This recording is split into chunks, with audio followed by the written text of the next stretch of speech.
Hi, everybody. Joe Cioffi here. Weather in a minute on this Monday, the 29th of September. And we have Hurricane Umberto on the right and Tropical Storm Imelda on the left. These two storm centers are about, well, a little less than 600 miles apart. Both of them are going to have impacts on Bermuda. Umberto's going to pass to the northwest of Bermuda when it makes the turn to the east. Imelda, on the other hand, is probably going to eventually strengthen into a hurricane once that turns east, which will start to happen on Tuesday. And that could actually come very close to or even right over the island of Bermuda in a few days. So that's where really all the action is. We've got some high clouds streaming up from the south from Imelda that's running up the coast. Much of New England is mostly sunny. You look out to the west in the Ohio Valley, it is mostly sunny there.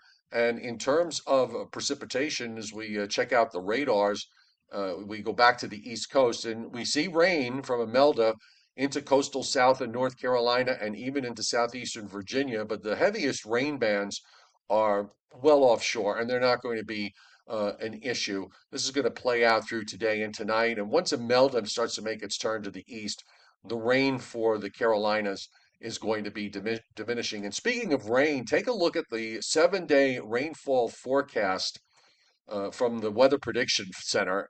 It's not often that you see something like this where it's bone dry for the next 7 days, not a drop of precipitation from Maine down to northern Virginia, west to Illinois, south through Kentucky and parts of Missouri, and even down into areas in Louisiana, Alabama, and Mississippi. So it's a very, very dry weather pattern.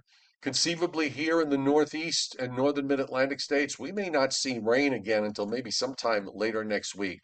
So there are our two tropical systems. A big dome of high pressure starts to build in Tuesday, and then the cool air comes in Tuesday night into Friday. And that's where we're going to see daytime temperatures in the 60s and nighttime lows in the low 50s along the coast and even some 30s and 40s inland.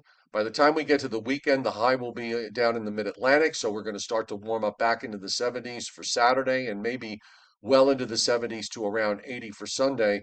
And as we check out, as I said, into next week, we got quite a ways before we get into any rain. There's a weak front that approaches on Tuesday, maybe a shower with that, probably not. And then more dry air follows for later next Wednesday and next Thursday. Enjoy the dry weather while it lasts, although we really could use the rainfall here.